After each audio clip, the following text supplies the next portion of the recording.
할렐루야. 아멘. 오늘은 제31차 내적 치유 수양회로 우리가 함께 말씀을 나누고 있습니다. 오늘 제목 함께 같이 읽어볼까요? 시작. 적응력. 적응력. 여러분들 그 단어의 의미는 익히 잘 알고 계시리라 믿습니다. 적응력. 잘 적응하는 능력이다라고 보시면 되겠죠. 오늘 우리가 빌립보서 4장 10절에서 13절을 통해서 사도 바울이 정말 어떻게 그 적응력을 가지고 주의 사명을 잘 감당했는지 그 지혜를 우리가 발견하는 귀한 은혜의 시간이 되기를 원합니다. 우리 한 절씩 같이 보면서요, 우리 함께 말씀의 은혜를 나누려고 하는데요. 우리 10절 다시 한번 읽어볼까요? 시작. 내가 주 안에서 크게 기뻐함은 너희가 나를 생각하던 것이 이제 다시 싹이 남이니 너희가 또한 이를 위하여 생각은 하였으나 기회가 없었느니라. 아멘. 10절은 이렇게 여러분들한테 쉽게 새 번역 버전으로 말씀드릴까 합니다. 내가 주 안에서 크게 기뻐하는 것은 무엇 때문이라고요? 너희가 나를 어떻게 했다고요? 생각했다는 거예요. 생각한 것이 이제 다시 싹이 나서 내가 감사한다. 또한 이를 여러분들이 늘 저를 항상 생각하는 그 생각이 있었던 것을 저는 압니다. 다만 기회가 없었을 뿐입니다 라는 거예요. 그 빌립보, 여기는 빌립보 교회를 향해서 사도 바울이 편지를 쓴 것이거든요. 그래서 빌립보 성도들이 생각을 했다는 거예요. 누구를 생각했다는 거예요? 사도 바울을 생각했다는 거예요. 사도 바울이 지금 어디에 있습니까? 지금 로마 감옥에 있어요. 그러니까 로마 감옥에 있는 사도 바울의 그 처지, 형편을 생각하면서 기도하면서 도와준 거예요. 누구를 통해서? 에바브로 디도를 통해서. 에바브로 디도가 지금 로마 감옥에 있는 사도 바울을 어떻게 옆에서 이렇게 섬기고 케어하는 일에 그 빌립보 교회에서 그 로마 감옥으로 파송을 보낸 거예요. 교회에서 보내준 거예요. 근데 그냥 보낸 것이 아니라 보낼 때 선교 헌금과 여러 가지 필요를 가지고 그렇게 간 거예요. 그것을 이제 받아보고서 이렇게 말하는 거예요. 너희가 나를 생각하는 것이 다시 싹이 나서 내가 감사한다. 너희들이 늘 나를 생각하는 것을 나는 안다. 다만 기회가 없어서 이렇게 자주 나를 돕지 못하는 것 뿐이지 나는 너희들이 나를 생각하는 것 때문에 너무 감사하다. 여러분, 빌립보 교회는 사도 바울하고는 특별한 인연이 있습니다. 우리 4장 15절 한번 읽어볼까요? 4장 15절 우리 같이 한번 읽어보겠습니다. 시작. 빌립보 사람들아, 너희도 알거니와 복음의 시초에 내가 마케도냐를 떠날 때 주고받은 내 일에 참여한 교회가 너희 외에 아무도 없느니라. 아멘. 그러니까 빌립보 교회는 사도 바울이 사역하는 데 있어서 정말 물신양면으로 도왔던 교회, 빌립보 교회입니다. 그래서 늘 빌립보 성도들에게 고마운 마음이 있는 것이죠. 자, 16절 한번 읽어보겠습니다. 시작. 데살로니가에 있을 때에도 너희가 한 번뿐 아니라 두 번이나 나의 쓸 것을 보내었도다. 나의 필요를 너희가 알고 생각하고 그것을 보내주었다. 감사하다라는 것인데요. 자, 우리 한번 또 18절을 한번 보겠습니다. 18절이요. 시작. 내게는 모든 것이 있고 풍부한지라 에바브로 디도 편에 너희가 준 것을 받았으므로 내가 풍족하니 이는 받으실 만한 향기로운 제물이요 하나님을 기쁘시게 한 것이라. 아멘. 이제 교회가 정말 적극적으로 그 로마 감옥에 있는 사도 바울을 돕는 거예요. 오늘날로 말하면 선교지에 물질을 보내서 선교 헌금을 보낸 것뿐만 아니라 직접 누구를 보낸 거예요? 사람을 보내서 그 선교사님, 사도 바울을 도운 거예요. 그 현지 선교사님을 도운 거예요. 우리 단기 선교도 가고 또 작정하여 장기 선교도 가는 것처럼 선교사님이 선교 사역을 감당하는 데 있어서 물질적으로 또 사람을 보내서 직접 이렇게 도운 것이죠. 그것을 생각하면 감사하다라는 것을 이렇게 말하고 있는 것입니다. 근데 지금 사도 바울이 로마 감옥에 있는데 로마 감옥에서 옥중서신 4편을 썼거든요. 자, 한번 보겠습니다. 에베소서, 그 다음에 뭐죠? 빌립보서, 골로새서, 빌레몬서 4개를 썼어요. 4개. 자, 근데 감옥에서 이렇게 편지 쓴다는 게 쉬운 겁니까? 쉽지가 않아요. 근데 여러분들 사도 바울이라는 그 영화, 기독교 영화가 있는데 그 영화를 보면 이해가 됩니다. 여러분, 우리나라도 예전에 군부 시절에 그 한 모 정치인 또 대통령이 되신 분이 가택연금을 당하신 적이 있어요. 직접 감옥에 갇힌 것이 아니라 그 집에 이렇게 경호에 둘러싸여서 가택연금을 한 것처럼 지금 사도 바울이 가택연금 상태에 있습니다. 그것을 우리가 어떻게 알 수 있냐면, 제가 여러분 한번 찾아와 볼까요? 사도행전 28장 16절 한번 가보겠습니다. 사도행전 28장 16절. 사도 바울이 로마 감옥에서 어떻게 지금 지내고 있는지 그 상태를 말하고 있는데요. 자, 사도행전 28장 16절입니다. 우리 같이 한번 읽겠습니다. 시작. 우리가 로마에 들어가니 바울에게는 자기를 지키는 한 군인과 함께 따로 있게 허락하였더라. 아멘. 그러니까 로마 정부가 한 군인을 사도 바울에게 붙여서 그 군인의 그 어떤 감시하에 그 활동하는 것이 좀 비교적 어떻게 했다고요? 자유로웠던 거예요. 그 자유로움 속에서 힘을 다해서 복음을 전했던 것인데요. 23절을 한번 읽어보겠습니다. 그 28장 23절을 한번 같이 읽어볼까요? 시작. 그들이 날짜를 정하고 그가 유숙하는 집에 많이 오니 바울이 아침부터 저녁까지 강론하여 하나님의 나라를 증언하고 모세의 율법과 선지자의 말을 가지고 예수에 대하여 권하더라. 아멘.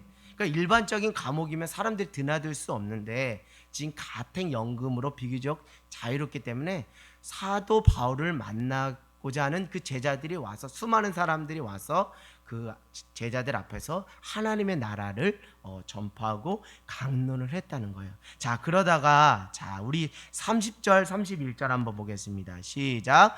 바울이 온 이태를 자기 셋집에 머물면서 자기에게 오는 사람을 다 영접하고 하나님의 나라를 전파하며 주 예수 그리스도에 관한 것을 담대하게 거침없이 가르치더라. 아멘. 이태 동안 자기 뭐에서요? 셋집에서. 그러니까 자기 어떤 그 공간이 있었던 거야. 근데 자기 집이에요, 셋집이에요? 셋집입니다. 렌티드 하우스. NIV 버전은 렌티드 하우스라는 거. 그럼 뭡니까? 렌탈 하우스. 쉽게 말하면 월세집이라는 거예요. 월세집. 2년 동안 꼬박 월세집에서 그 처소를 마련하고 거기서 힘있게 하나님의 나라를 복음을 전파했다. 비교적 사람들이 드나드는 사람들이 많이 있어요. 그 드나드는 속에서 에바브로디도도 빌립보 성도들을 통해서 받은 그 선교 헌금과 그 필요를 가지고 갔다는 것입니다. 자, 근데 여기서 참 그 목회자의 삶, 그 사도 바울의 삶이라는 것이 정말 그래요. 죽기까지 자기 소유가 없었어요. 하나님의 나라를 위해서 모든 것을 다 배설물로 여겼어요. 자기 집 하나 변변치 않았어요. 늘 나그네의 삶이었죠. 복음을 전하기 위해서 늘 정하지 않고 항상 돌아다니는 그 나그네. 자, 이태 동안 셋집에 머물면서. 자, 근데 이 셋집은 로마 정부가, 학자에 따르면 로마 정부가 마련해 준 집이 아니고 순수히 그 사도 바울 개인이 그 셋집을 마련했다는 거예요. 월세집을 마련한 겁니다. 오늘날로 말하면. 그럼 월세집은 월 얼마를 내야 돼요? 사용료를 내야 되는 거기 때문에 그 사용료에 대한 부담감이 있다는 거예요. 그 부담감 속에서 그 물질의 필요를 누가 채워줬다는 거예요? 빌립보 교회가 채워줬다는 거예요. 그러니까 얼마나 귀한 교회입니까? 빌립보 교회가. 오늘날 우리 하늘 땅 교회가 그 정말 작은 교회, 또 선교지, 또 선교사님들을 위해서 빌립보 교회 같은 역할, 그 사명을 감당하기 위해서 이곳에 세워준 줄 믿습니다. 우리 교회가 그 빌립보 교회의 사명을 감당하는 저와 여러분 모두가 되기를 원합니다. 그런 어떤 물질의 필요, 자기가 필요한 것들을 채워준 그 빌립보 성도들에 대해서 너무 감사했다는 거예요. 그런 어떤 그 렌탈 비용까지도 빌립보 교회 선교 헌금을 통해서 충당하였다라는 그 학자들의 의견도 있습니다. 자, 그런데 여러분, 자, 감사하다고 하는데 11절, 우리 다시 빌립보서 4장 11절로 가면 그 표현 자체가 조금 자연스럽고 상식적이고 일반적인 답변은 아니죠. 그러니까 예를 들면 에바브로 디도 편을 통해서 성경 받고 필요를 받았으면 이런 거예요. 나 잘 받았다. 앞으로도 좀 하나님 나라 사역을 위해서 좀 돕기를, 힘있게 돕기를 바란다 라고 일반적으로 좀 그렇게 말하는 것이 상식인데, 지금 11절에 이렇게 말하고 있는 거예요. 지금 그 11절의 그 의미가 정말 대단한 것입니다. 오늘 10절은 그런 거예요. 도와주어서 감사하고 또 앞으로도 너희들이 힘있게 나를 도와줄 것을 나는 확신한다는 그런 뉘앙스가 두 가지의 성격이 다 있는 것입니다. 사도 바울은 자신을 도와준 빌립보 교회 성도들을 향해 물질적인 부분을 도와줘서 고맙고 앞으로도 좀 잘 도와주기를 부탁합니다 라는 것으로 쓴 것이 아니라, 내가 궁핍함으로 말하는 것이 아니라 어떠한 형편에든 나는 무엇하기를요 자족하기를 배웠노라 라고 이렇게 말하는 거예요. 참 뭔가 말할 때 그냥 말한 것이 아니라 의도한 바가 있다는 거예요. 내가 궁핍해서 이렇게 말하는 것이 아닙니다. 내가 돈이 없고 빈궁해서 내가 어떤 구걸하는 차원에서 내가 이렇게 말하는 것이 아닙니다. 나는 여러분이 보내주든 또 보내주지 않든 나는 어떤 처지에 있든지 간에 스스로 만족하는 법을 이미 터득하고 그렇게 살고 있습니다 라는 거예요. 그거는 본인이 그렇게 살아가고 있다는 것을 신앙의 고백으로 말함과 동시에 너희들도 어떻게 하라?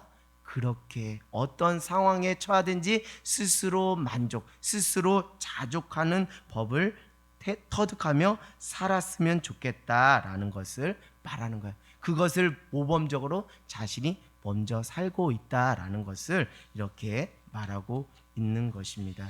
결국 사도 바울은 빌립보 교회, 또 빌립보 교회 성도들을 바라보는 그 관점이 지극히 자기의 필요나 이익을 위해서 한 것이 아니라는 거예요. 자신의 이익과 필요를 위해서 그런 관계였다면 더 많이 주십시오. 좀 힘있게 도와주십시오. 제가 더 하나님 나라 사역을 할 수 있도록 더 힘있게 도와주십시오. 이렇게 말할 텐데 그것이 아니에요. 오히려 받는 입장에서 주는 사람들에게 진짜 그들에게 전하고 싶은 복음을 전해준 거예요. 무엇이죠?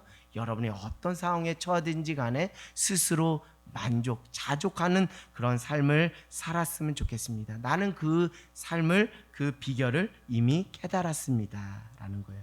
결국 무엇입니까? 주 안에서 빌립보 교회 성도들을 동역자로 사랑하는 관계로 바라보았기 때문에 그렇게 목자의 심정으로 그렇게 11절에 말하고 있는 거예요. 여러분, 근데 우리가 이 11절 말씀 속에서 저는 도전이 되는 것은 어떤 형편에든지 무엇되었다고요? 자족하기를 배웠다는 거예요. 어떤 형편에든지. 이 어떤 형편에든지를 우리 일상의 삶에 적용한다면 이건 쉽게 나올 수 있는 말이 아닌 거예요. 우리가 없을 때, 우리가 궁핍할 때도 그 자리 가운데 감사하면서 만족하며 살았다는 것이고요. 더 풍요할 때 어떻게 해요? 더 가지지 않고 더 욕심 부리지 않고 그 풍요 속에서도 자족하고 만족했다는 거예요. 사랑하는 여러분, 우리 인간이 그렇습니까? 우리 인간이 그렇냐고요. 더 가지면 더 가질수록 더 소유하고 더 욕심 부리는 게 우리 인간의 욕심 아닙니까? 그런 말도 있잖아요. 돈 있는 사람이 더 악하다, 더 심하다. 맞아요. 돈 있는 사람이 세상 가운데 갑질하는 것이 언론 매스컴에 뜨는 걸 보면 우리가 정말 어떤 형편, 없든지 있든지 어떤 형편에도 자족한다는 것은, 특별히 신앙인으로 그렇게 산다는 것은 대단한 그 정말 주님 앞에 모범적인 삶을 사는 것이고 사람들에게 많은 도전을 주는 것입니다. 사랑하는 여러분, 여러분은 어떤 상황 가운데 처해 있습니까? 궁핍한 상황 가운데 처해 있습니까? 아니면 풍부한 상황 가운데 처해 있습니까? 오늘 사도 바울처럼 어떤 형편에 있든지 간에 스스로 자족하는 저와 여러분 모두가 되기를 주님의 이름으로 간절히 소망합니다.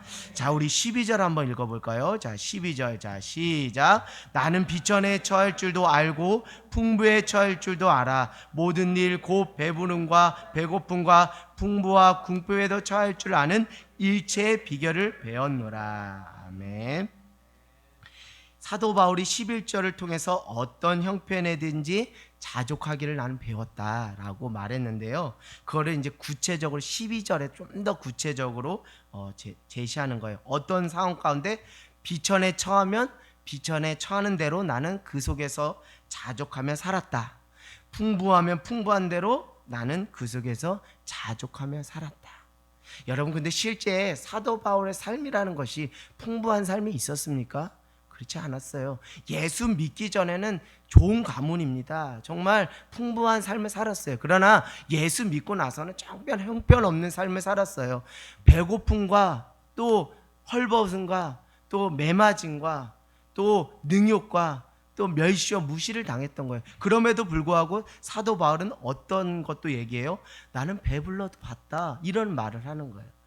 오히려 실상을 돌아보면 배부름은 온데간데 없고 늘 배고픔의 연속, 고난의 연속 가운데 살았어요. 그럼에도 불구하고 이렇게 말할 수 있는 것은 그가 육신적으로는 궁핍하지만 하나님이 내게 부어주신 무엇이 충만하기 때문에, 하나님의 은혜가 충만하기 때문에 이렇게 고백할 수 있는 줄 믿습니다. 사랑하는 여러분, 사도 바울은 정말 늘 그렇게 살았어요. 늘 자족하며 또 일체의 비결, 어떤 상황에 처된지 간에 일체의 비결을 배웠노라. 늘 그렇게 살았습니다. 우리 사도 바울의 그 고백을 통해서 우리가 많은 도전을 받기를 원하는데요. 특별히 12절 우리 새 번역 버전으로 제가 한번 읽어보겠습니다. 나는 비천하게 살 줄도 알았습니다. 예수 믿는 사람으로서 나는 비천하게 살 줄도 알았습니다. 풍부하게 살 줄도 알았습니다. 근데 실상 풍부하게 살아본 적은 없었던 것 같아요. 배부르거나 또 굶주리거나 풍족하거나 궁핍하거나 어떤 경우에도 적응할 수 있는 비결을 배웠습니다. 새 번역 버전에는 이거를 적응할 수 있는 비결을 배웠습니다. 처할 수 있는 일체 비결을 배웠습니다를 어떤 상황 가운데서도 적응할 수 있는 비결을 배웠습니다. 그러니까 사도 바울만큼이나 오늘 말씀 제목처럼 적응력이 뛰어난 사람이 없다는 거예요. 오늘날 우리가 이 코로나19 여러 가지 그 사방이 우겨싸는 이 우겨싸움 가운데서 믿는 그리스도인이 가져야 할 그 믿음의 덕목이 무엇일까 고민하고 또 기도하고 하나님께 물었더니 하나님 저에게 이런 마음을 주신 적응력이요. 버티고 견디는 거예요. 다른 수가 없어요. 버티고 견디는 거예요. 적응하는 거예요. 어떤 상황에도 일체의 비결을 배우는 거예요. 오늘 우리 가운데 하나님 어떤 은혜의 기회를 주시냐면 이것을 어떤 상황 가운데 처하든지 우리가 적응할 수 있는 일체의 비결을 배우는 시간인 줄 믿습니다.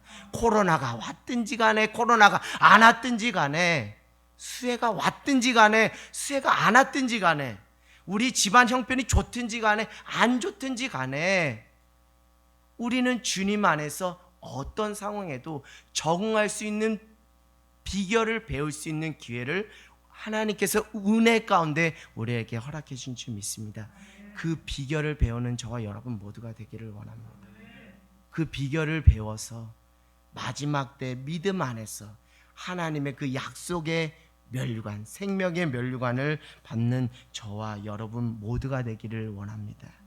드디어 올 것이 왔습니다. 우리가 너무나 사랑하는 그 말씀 구절이 왔습니다. 이 말씀만 딱 떼서 정말 우리가 사람들한테도 많이 나누고 저 자신에게도 많이 적용했던 말씀 구절이죠. 우리 13절 한번 읽어보겠습니다. 시작. 내게 능력 주시는 자 안에서 내가 모든 것을 할 수 있느니라. 아멘. 참 말씀 요거 딱 주면 정말 너무 좋아요. 수험생들한테 딱 주면 아주 좋아요. 그런데 여러분 수험생들한테 맞는 말씀이 아닌 거 우리가 말씀 나누면 다 압니다. 이것은 무엇이냐면 내게 능력 주시는 자 안에서 내가 모든 곳에 처할 수 있는 이라는 거예요. 때론 궁핍에도 처할 수도 있습니다. 배부름에도 처할 수 있습니다. 가난에도 처할 수 있습니다. 풍부에도 어떤 상황에도 처할 수 있는 그 비결, 그것을 말하는 것이죠. 사랑하는 여러분, 그것은 다른 것이 아니죠. 우리 13절에 보니까 내 능력으로 그것을 감당할 수 있고 그것을 적응할 수 있는 것이 아니라 13절에 분명히 말합니다. 내게 무엇하는 자? 능력 주시는 자 안에서 내가 할 수 있는 거예요. 그러니까 무조건 무식하게 참고 기다리라는 게 아니에요. 세상은 그렇게 말할 수 있어요. 세상은 무식하게 버티고 견디십시오. 시간이 지나면 다 해결됩니다. 이렇게 말하는 거지만 기독교는 그렇게 말하는 것이 아니에요. 너의 힘으로 하지 말고 너에게 능력 주시는 그 예수 그리스도 그 이름을 의지하여 그 안에서 너희가 모든 상황에도 처할 수 있는 일체의 비결을 배울 수 있다, 이런 거예요. 사랑하는, 그러니까 결국 무엇입니까? 코로나가 왔든지 간에 코로나가 안 왔든지 간에 수해가 왔든지 간에 수해가 왔든지 간에 안 왔든지 간에 어떤 상황 속에도 우리가 뭐 하는 게 중요하다는 거예요? 내게 능력 주시는 자 안에 있는 게 중요하다는 거예요. 우리는 근데 이 능력이라는 거에 너무 포커스를 맞추다 보니까 말씀의 그 본연의 의미를 우리가 잃어버리는 경우가 있습니다. 결국 내가 하는 것이 아닙니다. 내가 버티고 견딜 수 있는 것이 아니라 내게 능력 주시는 예수님 안에서 할 수 있는 것이죠. 내게 능력 주시는 예수님 안에서 어떤 상황 속에도 적응할 수 있는 적응력을 주신다는 거예요. 결국 내가 한 것이 아니고 내 안에 계시는 예수님, 그분의 능력으로 할 수 있다는 거예요. 자, 이제 말씀을 가지고 하나님이 저에게 주신 그 은혜들을 나눌까 합니다. 여러분, 요즘 서점에 가면 소위 베스트셀러라는 그 코너에 가면 순수 문학 작품도 물론 있지만 자기계발서라는 것이 많이 있어요. 어떻게 살아야 하는지, 웰빙, 어떻게 살아야 하는지 그 자기계발서가 나왔습니다. 이 자기계발서는 쉽게 말해서 어떻게 하면 잘 사는 거예요 라는 것을 알려주는 책이라고 보시면 됩니다. 더 직설적으로 말하면 어떻게 하면 성공하는 삶을 살지를 알려주는 책이 자기계발서라고 할 수 있어요. 그래서 또 흔히 유튜브에 부동산으로 대박 나는 거, 뭘로 돈 많이 버는 거, 그거 하나 떼고 올려놓으면 그렇게 조회수가 많은 거예요. 그만큼 사람들의 그 심리 안에 무엇이 있어요? 성공하고자 하는, 출세하고자 하는 욕심이 많기 때문에 그것이 조회수가 팍팍팍 올라갑니다. 어떻게 하면 좋은 대학 갈지, 또 어떻게 하면 좋은 직장 들어갈지, 어떻게 하면 좋은 사람 만나서 잘 살지, 다 좋게 잘 살게, 그런 차원에서 쓰여진 자기계발서가 소위 오늘날 베스트셀러입니다. 성공하는 법을 알려주는 것으로 모든 자기계발서가 그렇게 도배를 하고 있습니다.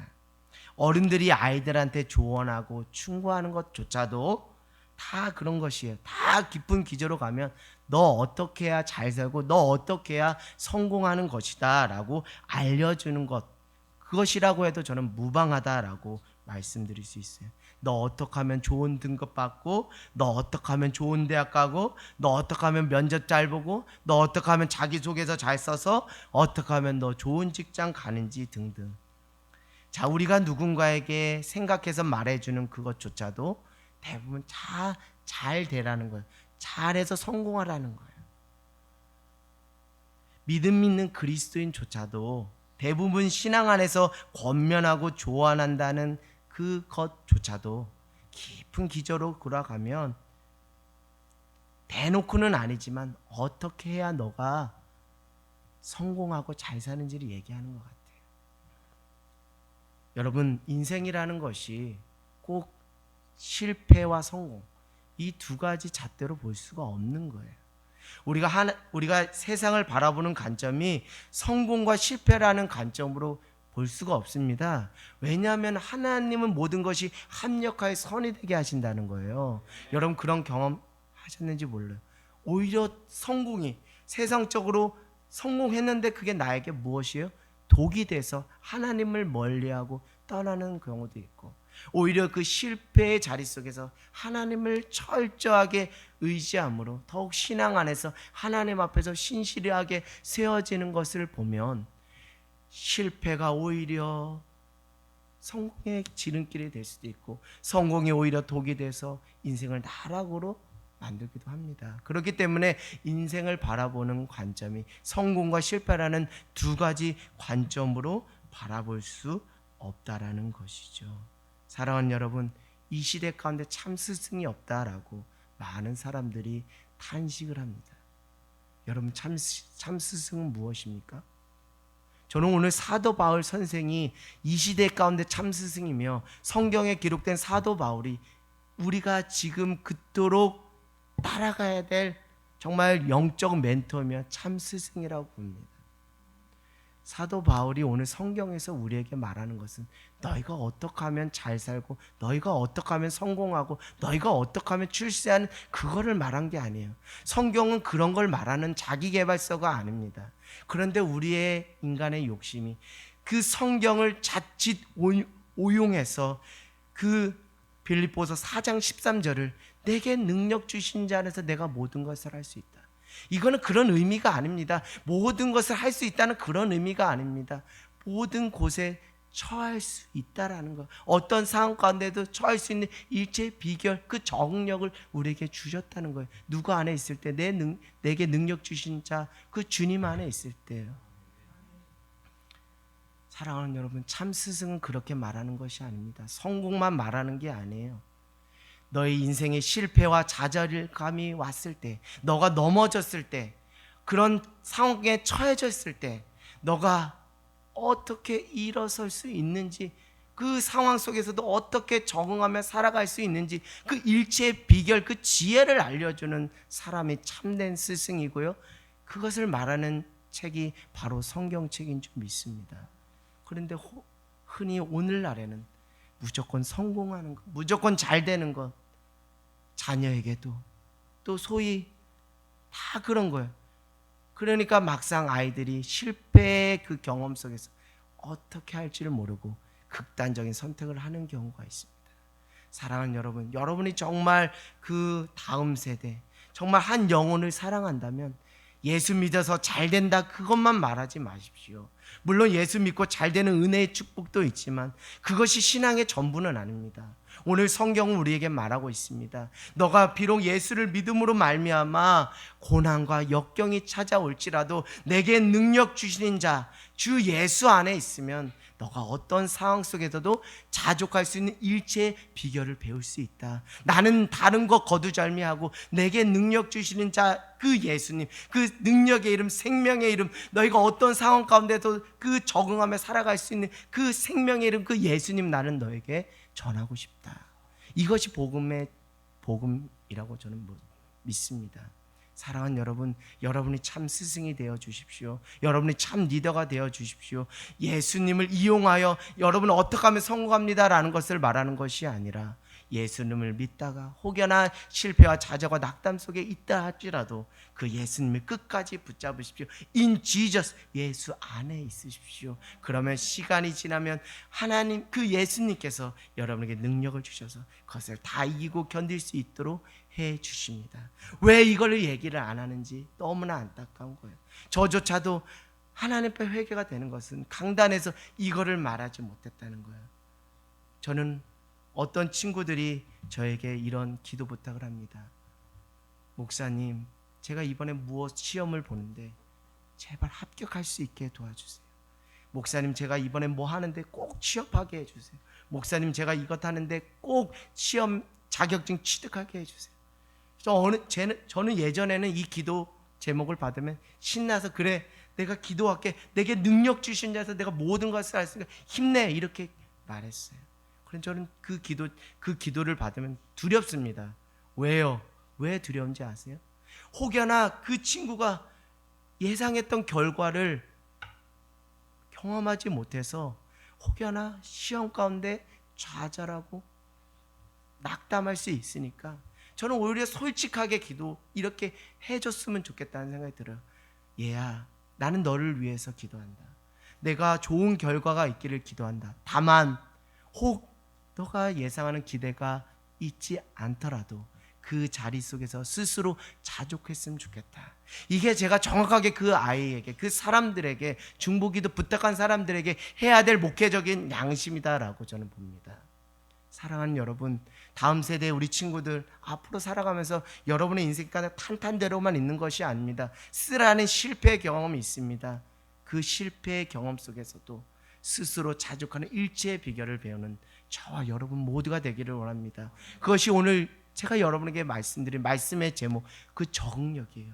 주님 안에서 참된 믿음이 있다면, 주님, 내가 화려한 그 꽃을 찾아가는 그것만이 아니라 광야라는 그 광야길에서도 그 곳에서 묵묵하게 살아내고 견디고 버틸 수 있는 그 적응력을 주십시오. 그게 오늘날 우리에게 필요한 참된 믿음의 본질이 아닌가라고 저는 믿습니다.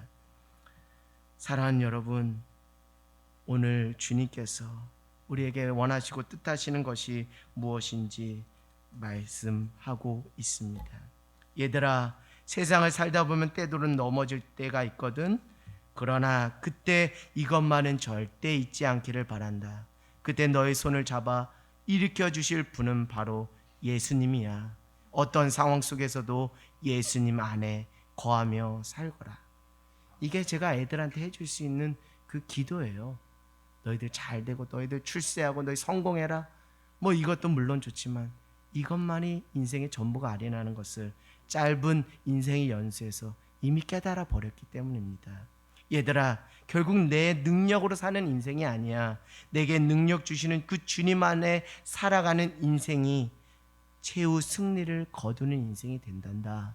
이렇게 저는 아이들에게 말씀드리고 싶습니다. 사랑하는 여러분, 우리가 어떻게 해야 자족하는 삶을 살아갈 수 있을까요? 오늘 사도 바울은 정말 주님 앞에서 빌립보 교회 성도들을 위해서 나는 어떤 상황에도 자족하는 법을 배웠다라고 말했습니다. 이것이 진실이라고 저는 믿습니다. 그의 믿음이 거짓이 없다라고 믿습니다.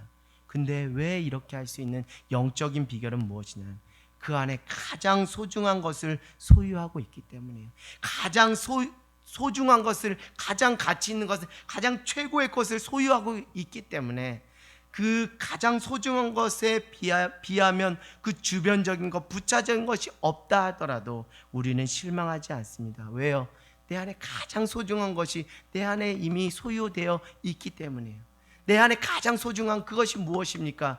예수 그리스도를 아는 것이죠. 내 안에 가장 소중한 분이 누구십니까? 예수 그리스도잖아요. 내 안에 가장 소중한 것은 무엇입니까? 하나님의 은혜잖아요. 그것이 가장 크기 때문에 그것에 비하면 주변 것들은 다 부차적인 거예요. 다 주변적인 거예요. 그것 하나만 있으면 나는 어떤 상황에도 스스로 자족할 수가 있는 거예요. 사랑하는 여러분, 여러분이 가장 소중하게 여기는 것, 가장 소중하게 여기는 분은 누구십니까? 가장 소중한 가치는 무엇입니까? 그것을 회복하는 저와 여러분 모두가 되기를 원합니다. 그것이 우리가 회복해야 될 초심, 처음 사랑, 그것을 통해 처음 회개를 회복하는 저와 여러분 모두가 되기를 원합니다. 내 안에 가장 귀한 것, 예수를 알미라. 내 안에 가장 귀한 것, 예수를 알미라. 예수 외에 다른 것은 다 배설물로 여긴 사도 바울. 그것이 분명했기 때문에 혹 내가 못 먹든지, 내가 못 있든지, 내가 헐벗든지, 그것은 다 부차적인 거예요. 다 주변적인 거예요. 오직 예수만 나 안에 있다면, 생명의 이름, 그 능력의 이름, 그 구원과 생명, 영생으로 인도하는 그 예수님이 있기 때문에 그것으로 만족하는 거예요. 그것으로 감사하는 것입니다. 사랑하는 여러분, 그 가장 소중한 그 예수님을 여러분 안에 소유하는 저와 여러분 모두가 되기를 원합니다. 여러분, 저는 오늘 빌립보서 4장 13절 이 말씀도 우리가 정말 수박 겉핥기로 알았다라는 생각이 듭니다. 여러분, 내게 능력 주시는 자 안에서 내가 모든 것을 할 수 있다. 내가 모든 곳에 처할 수 있다라는 거예요. 근데 여러분, 잘 한번, 이건 뭐 제 나름 한번 이렇게 말씀을 한번 파헤쳐보고 또 곱씹어 봤는데 이것이 여러분에게 어떻게 다가갈지는 잘 모르겠습니다. 내게 능력 주시는 것에 여러분 초점을 두고 있습니까? 내게 능력 주시는 것에 초점을 두고 있습니까? 아니면 내게 능력 주시는 자이신 예수님 안에 있는 것에 초점을 두고 살아가십니까? 쉽게 말씀드려서 예수를 믿는다는 것이, 신앙생활 한다는 것이 능력에 초점을 맞추고 살아가는지, 아니면 예수 안에 살아가는 그것을 중요하게 여기며 그것에 초점을 맞추고 살아가는 것입니까? 더 구체적으로 말씀드립니다. 무엇이든지 할 수 있는 그 능력을 소유하기를 원하십니까? 아니면 예수를 소유하기를 원하십니까? 여러분, 빌립보서 4장 13절은 가벼운 말씀 구절이 절대 아닙니다. 사랑하는 여러분, 예수 안에 사는 것, 예수님 안에 사는 것, in Jesus, 예수 안에 사는 그것이 무엇이라고요? 그것이 능력의 삶이라는 거예요. 할렐루야. 능력의 사람 따로 있고 예수 안에 사는 사람 따로 있는 게 아니에요. 예수 안에 있는 삶이 이꼴 능력의 삶이에요. 할렐루야. 근데 이 순서가 바뀌어버리면 안 돼요. 그러면 신앙의 본질을 흐려버리는 거예요. 능력을 먼저 추구하는 게 아니에요. 능력자 대신 누구를 먼저 내 안에 품어야 돼요? 예수 그리스도를 품어야 돼요. 오늘 이 시대 가운데 회복해야 될 게 바로 이거예요. 능력을 달라고 기도하지 마십시다. 내가 예수 안에 있게 해달라고. 어떤 상황에도 주님을 부인하지 않고 일사각오의 믿음으로 예수 안에, in Jesus, 그 안에 거할 수 있게 해달라고. 그 안에 사는 자에게 하나님께서 은혜 가운데 돕는 능력을 주신다는. 내가 약함을 자랑합니다. 내가 약함을 자랑해. 고린도후서 말씀이에요. 내가 약함을 자랑합니다. 그러나 그 약함 나를 약함으로 나락으로 내보는 것이 아니라 내 안에 무엇이 머무는, 내 안에 그리스도의 능력이 머무는 비결이 되는 거예요. 할렐루야. 여러분이 약해도 좋아요. 여러분 뭐 없어도 좋아요. 다 부족해도 좋아요. 다만 한 가지만 분명히 있읍시다. 예수 안에만 있읍시다. 그럼 그 예수 안에 있는 그 여러분 안에 하나님께서 돕는 은혜를 주세요. 예수 그리스도의 능력을 힘입어 주십니다. 오늘 그 능력이 일체에 적응하는 그 적응력이 된다는 거예요. 그 능력을 경험한 자는 배고플 때도 자족하고요, 궁핍할 때도 자족하고, 어떤 상황에도 자족할 수 있는 것이죠. 그런데 우리 신앙이라는 것이 너무 능력에 포커스를 맞췄어요. 순서가 능력이 먼저가 됐어요. 그게 아니에요. 예수 안에 있는 게 먼저예요. 예수 안에 있는 게 먼저예요. 그것을 회복하기를 원합니다. 그 기초를 다시 쌓기를 원합니다. 결국 어떤 상황 속에도 자족하는 일체의 비결은 다른 것이 아니라 예수님 안에 있는 거예요. 나는 포도나무에 너희는 가지니 너희가 나를 떠나서 너희가 아무것도 할 수 없다. 아무 열매도 맺을 수 없다는 거예요. 포도나무 대신 예수님 안에만 있으면 돼요. 그냥 그것만 하면 돼요. 다른 거 하지 마시고요. 예수 안에만 있으십시오. 그러면 예수님이 여러분에게 능력의 능력으로 역사하실 줄 믿습니다. 예수님 떠나지면 안 돼요. 예수님 붙잡아야 돼요. 예수님과 인격적인 사귐과 누림 속에 사는 거예요. 예수님과 인격적인 교제를 하며 살아가는 거예요. 어떤 상황 속에서도. 이것이 우리가 어떤 상황 속에도 적응하며 살아갈 수 있는 적응력을 기를 수 있는 유일한 비결인 줄 믿습니다. 여러분, 사도 바울이 쓴 그 바울 서신에 보면 예수님 안에 또는 주님 안에라는 단어가 몇 번 나오는지 알아요? 160번 정도 나온다는 거예요. 160번 정도. 많이 나오는 겁니다. 그건 무엇입니까? 그의 신앙 고백이라는 거예요. 늘 그는 어떤 상황에도 주님 안에 있기를 원합니다. 나는 주님 안에 있습니다 라는 거예요.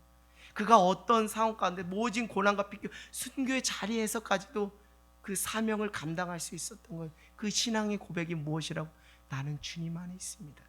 내가 하는 것이 아니라 주님이 하십니다. 주님의 능력으로 사는 것입니다. 이렇게 고백하면서 그렇게 모진 세월을 사명을 감당하며 그 순교의 자리까지 가게 된 거예요. 사랑하는 여러분, 주님 안에 살아가는 저와 여러분 모두가 되기를 원합니다. 사랑하는 부모 세대 여러분들, 주님 안에 살아가십시오. 그리고 주님 안에서 모든 상황 가운데서도 자족하는 삶을 자녀들에게 보여주십시오.